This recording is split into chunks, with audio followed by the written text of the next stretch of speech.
Hi guys, welcome to my channel and this evening's video. And yep, I'm saying it again. It's another new in branded video, but it's a great excuse for me to try new products. I have to do it for YouTube. So the first thing I have is this Crosta and Molica pincer tomato and mozzarella flavour. A pincer, it says on the back, is how the Romans do pizza. The distinctive paddle-shaped base is where you notice the real difference. A combination of rice and wheat flour in the dough, together with a little more water than a typical pizza, creates a cloud-like texture, both extremely light and satisfyingly crunchy. So I'm going to stick this in the oven and we'll see how cloud-like and satisfying it is. But while it's cooking, I'm going to try a few other bits. Rowntree's jelly snakes. These come in two flavours, apple and blackcurrant, and raspberry and orange. They're actually way smaller than I was expecting. That, I would say, is more of a worm than a snake. Nice flavour combination, nice chewy consistency.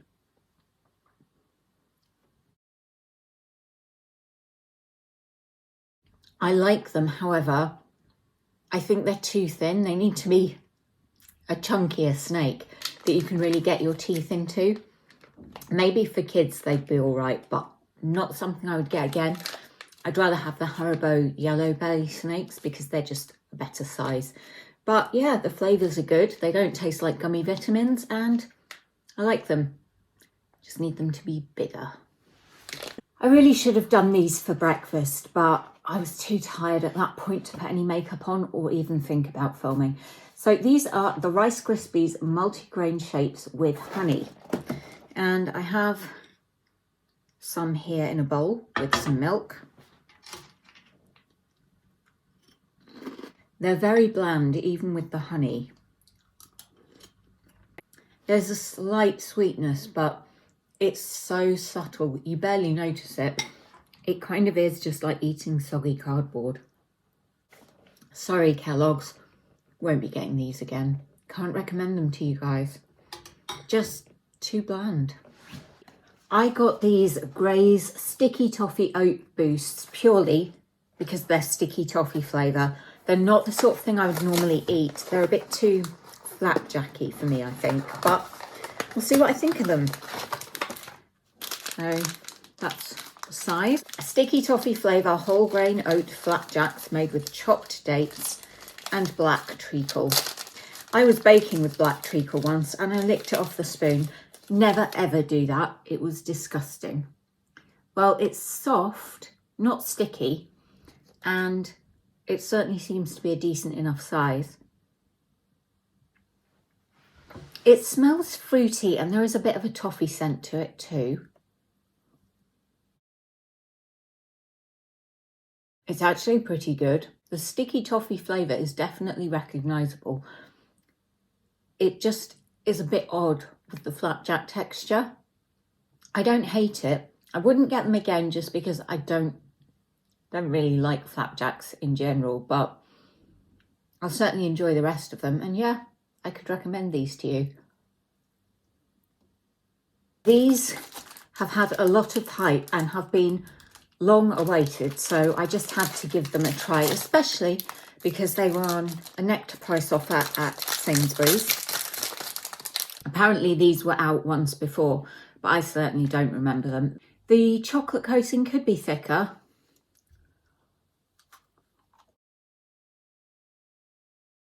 It's all right, but it's not amazing. I actually prefer the milk chocolate digestives. I think the white chocolate flavour is just overpowered by the biscuit. I guess if you're dunking it in a hot drink, it would be quite different to how I'm eating it. But yeah, I'm quite disappointed by them. Wouldn't get them again. Here it is, fully cooked through. I am eating it with a knife and fork. Generally, I do eat pizza with a knife and fork. I don't in these videos just because a lot of people don't.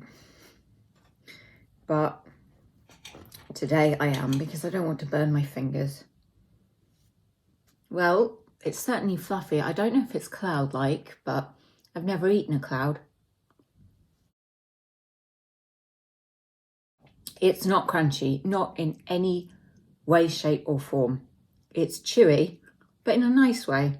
And that cheese and tomato flavour, really, really good.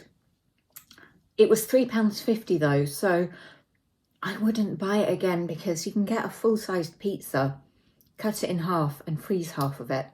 I do that all the time. So absolutely delicious, really, really like it, but it's just too expensive to make it value for money. When I went to Morrison's, the Baskin Robbins ice cream was on offer at £3.50, so I picked up the strawberry cheesecake flavour. Let's see how it compares to others.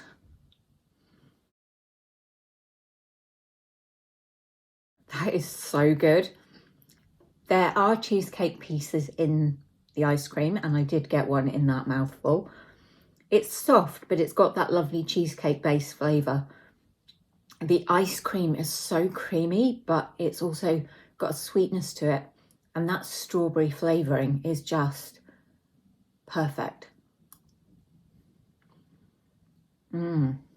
Definitely as good as Haagen-Dazs or the Ben & Jerry's one.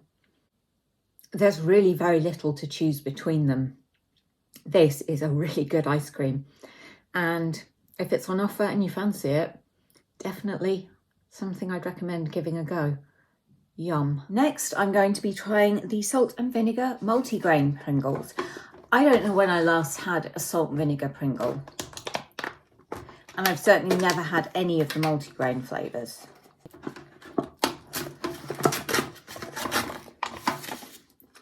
Well, they certainly look multigrain, but they've got a salt and vinegar smell to them that is undeniable. They are nice, but not as nice, in my opinion, as a normal Pringle. The salt and vinegar flavour is lovely. The texture is a multigrain kind of texture, and you also have that multigrain sort of taste. Would I get them again? Honestly, no, because Pringles just are not something that I buy. Fox's Millionaire's Cookies. Cookies with milk chocolate chunks and caramel. They certainly have a caramel smell as soon as you open the pack.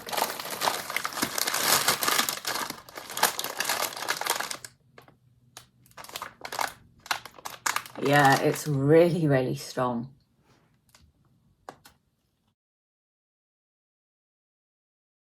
Nice texture, soft but not too soft. However, that caramel flavour is very, very synthetic. I really would say don't put caramel flavouring in it, put actual caramel in it. It would taste so much nicer if they did that. Wouldn't have them again. I love caramel, but I would rather have just a chocolate chip cookie than one with such a synthetic tasting caramel.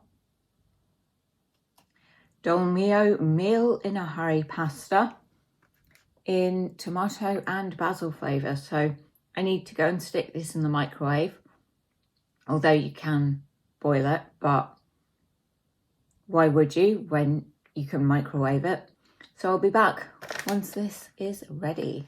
Pasta is in the microwave, which you may be able to hear in the background. So I'm just going to try this Jimmy's iced coffee in caramel flavour.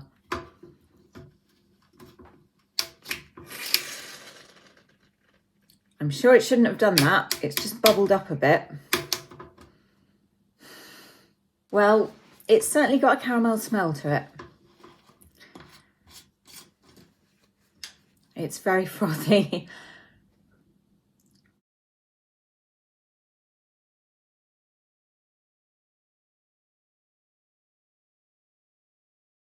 The coffee flavour is quite bitter, but then you do get a lovely creamy caramel aftertaste.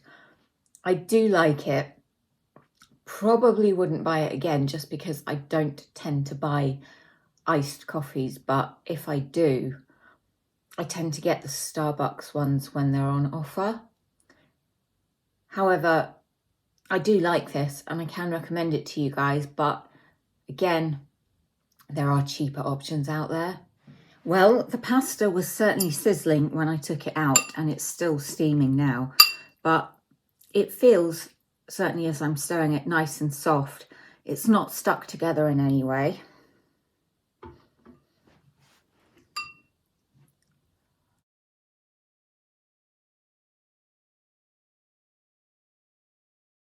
For a microwave pasta meal, it's not bad, but compared to fresh pasta, it's just so much blander. The pasta is really, really soft as well, and I prefer mine to be a bit more al dente.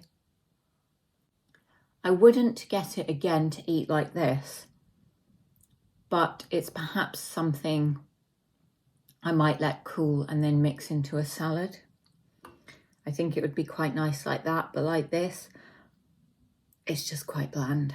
So that concludes this branded new in taste test. I'm sure I'll be doing another one before long, but thank you for watching. Take care, and I do hope to see you back for the next video. Bye.